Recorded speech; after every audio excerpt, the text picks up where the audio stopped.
நல்லது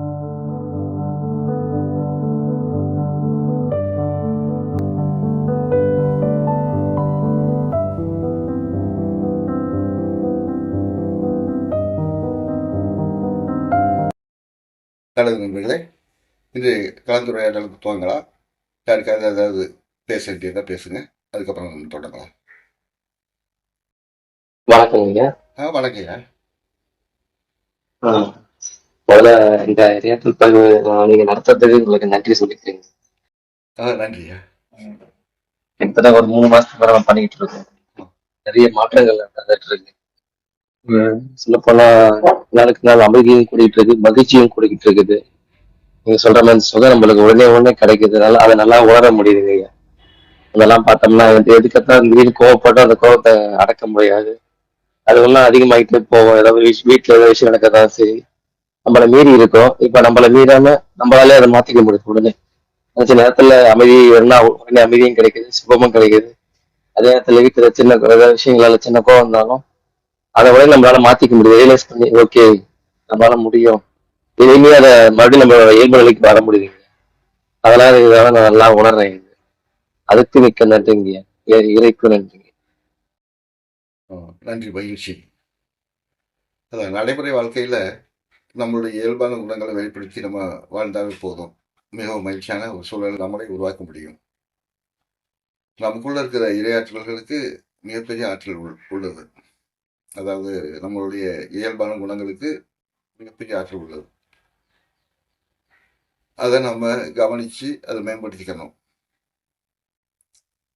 இப்ப சமூகத்திலிருந்து நமக்கு கொடுக்கப்பட்டிருக்க அறிவினால துன்பங்களை தவிர வேற எதுவும் வருவதற்கு வாய்ப்பில்லை.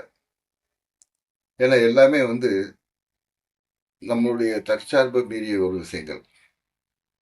அடுத்தவங்க நன்மைக்காக உருவாக்கப்பட்ட கருத்துக்களை தான் நம்ம தலையில திணிச்சிருக்காங்க. நம்ம கல்வின்னு படிக்கிறது எல்லாமே அடுத்தவங்களுக்காக உழைக்கிறதுக்கு தான்.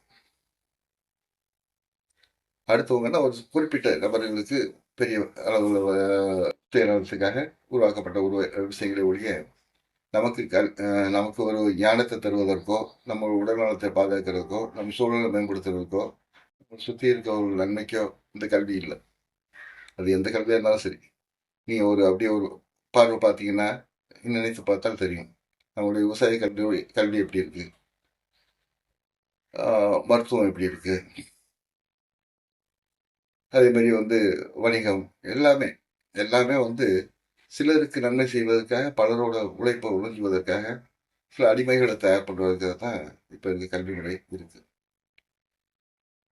நம்ம இதை விடுத்து நம்மளுடைய இயல்பான வளர்ச்சிக்கு, மகிழ்ச்சியான வாழ்க்கைக்கு நம்ம சொந்தமாக சிந்திக்கணும். நம்மளுடைய இறை குணங்களை நம்ம மேம்படுத்தி நம்மளுடைய இயல்புலேருந்து சிந்திக்கணும். நம்மளுடைய வாழ்க்கைனா என்ன அப்படிங்கிறத நடைமுறையில் வாழ்ந்து பார்க்கணும், கவனிக்கணும். நம்மகிட்ட என்னென்ன மாற்றங்கள் நிகழுது, நம்ம எந்தெந்த வகையிலெல்லாம் நம்ம இயல்பா இருக்கும்போது பலன்கள் இருக்கு அப்படிங்கிறதெல்லாம் நம்ம கவனிச்சா தான் நம்ம அதை மேம்படுத்திக்க முடியும். இது வரைக்கும் எந்த விதமான விழிப்புணர்வு இல்லாமையே இந்த மனித சமூகம் போயிட்டு இருக்கு. விழித்து கொண்டவர்களை அவங்க காட்டின வழிகள்ல போகிறது இல்லை, அவங்கள புறத்தள்ளி இருக்கு.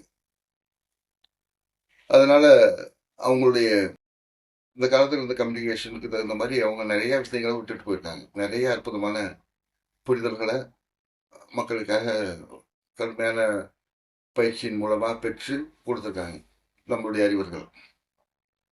அதையெல்லாம் நம்ம குறை சொல்ல முடியாது. அதெல்லாம் மிக சிறப்பான விஷயம்தான். ஆனாலும் இன்னும் எளிமையா அதை எடுத்துட்டு போக முடியும்.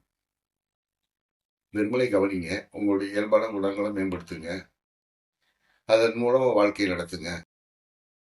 உங்களுடைய வாழ்க்கை மகிழ்ச்சியாகவும் நிம்மதியாகவும் சமாதானமும் இருக்கும், பயனுள்ளதாக இருக்கும் மற்றவங்களுக்கு. இது நம்ம காலில் நிற்கிறதுக்கு, சுயமா இருக்கிறதுக்கு யாரும் நம்மளை தடுக்க முடியாது. நம்ம உணர்ச்சிகள் வசப்பட்டு வாழ்ந்துட்டு இருக்கோம். உணர்ச்சிகளின் அடிமையா நம்மளை வச்சிருக்கிறதுக்கு தான் இந்த சமூகம் விரும்புது. இயல்பான உணர்வுகளை இந்த சமூகம் நம்மகிட்ட இருந்து நீக்க முயற்சி பண்ணுது. ஏன்னா இயல்பான உணர்வுகளில் தன்னை உணர்ந்த மனிதனை யாரும் கட்டுப்படுத்த முடியாது. அவன் தன்னுடைய விடுதலை நோக்கி போவான். அவன் யாருக்கு சுமையாகவும் இருக்க மாட்டான், யாருக்கு சுமை துன்பங்கள் வருவதையும் அனுமதிக்க மாட்டான்.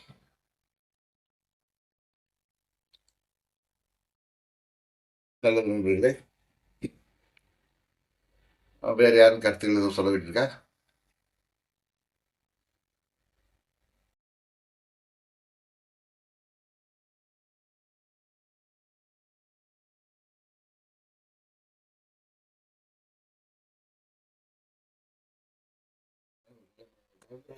நான் என்ன விரும்புகிறேன்னா, நாம எதை பற்றி பேசுவது, எது தேவையா இருக்கு உங்களுக்கு அப்படிங்கிறத நான் தெரிஞ்சுக்க விரும்புகிறேன். அதை பற்றி நம்ம அதிக நேரத்தை எடுத்துக்கிட்டோம்னா சிறப்பாக இருக்கும்.